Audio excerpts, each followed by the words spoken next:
seconds left. 5 seconds left. Start. Mr. Speaker, sir, at the outset, I wish to thank you for the opportunity given to me to participate in the general discussion on the budget presented by the Honorable Finance Minister.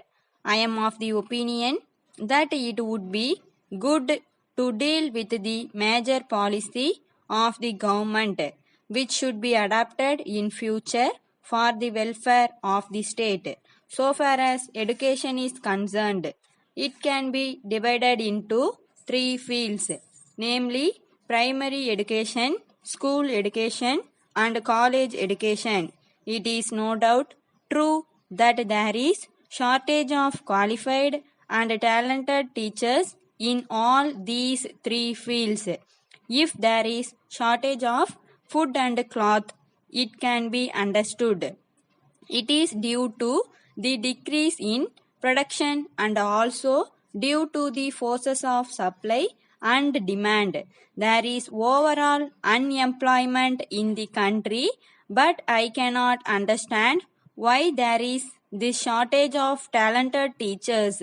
In spite of the salary of teachers being raised, there is a feeling that it has not been raised in proportion to the rise in salaries in other fields.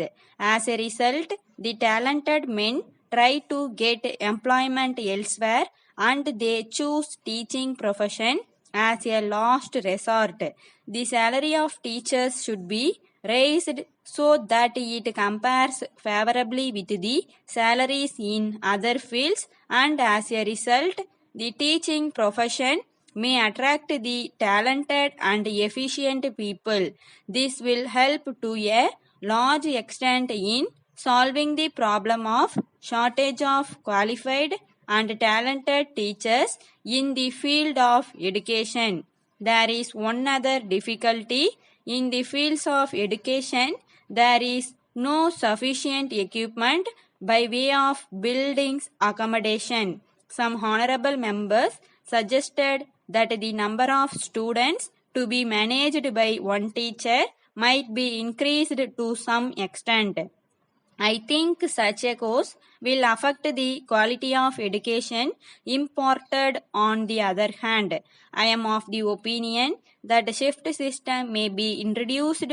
This will help us to give education to a larger number of children without the necessity for more buildings. I am also aware that the shift system is successfully followed in some educational institutions in the state. I think this could be extended to more schools. Our country being an agricultural country, many people depend on agriculture for their living. Water is very much required for the success of agriculture. Irrigation facilities should be provided to the farmers. If they have to depend upon the monsoon rains for carrying on their agricultural operations, it will be difficult for them to stay in the agricultural profession for a long time. In these circumstances, we cannot prevent them from giving up agriculture and going over to some other professions. It is also possible for the government to give liberal assistance to them so that they may be able to dig borewells which will give them continuous supply of water. In this connection, I wish to point out that they have another problem to face. They find it difficult to get electric supply connection for their wells. Even if they manage to get such connections, the supply of electricity is not regular. With the irregular supply of electricity, they are not in a position to take up agricultural operations in a regular manner. I therefore want to point out that a production of electricity should be increased in all ways. Altogether, Also, electricity connections to agricultural pump sets should be given liberally. The government should see to it that supply of electricity to the farmers, in particular, is regular to the extent possible. With these few words, I resume my seat. Letter from Indra Cotton Mills Limited, Mumbai to Messrs. Raman and Company, Chennai. Dear Sirs, with reference to your kind letter of the 3rd instant, we are extremely sorry to ask for another extension of time to execute your order. When we asked for extension of time for the first time, there was strike by the workers which affected our production. Now that the labor problem has not yet been solved, the production has not reached its optimum level. In the said circumstances, we have again to ask for more time to execute the orders placed by you. We are afraid that it will not be possible for us to effect delivery of the goods on the date mentioned by you.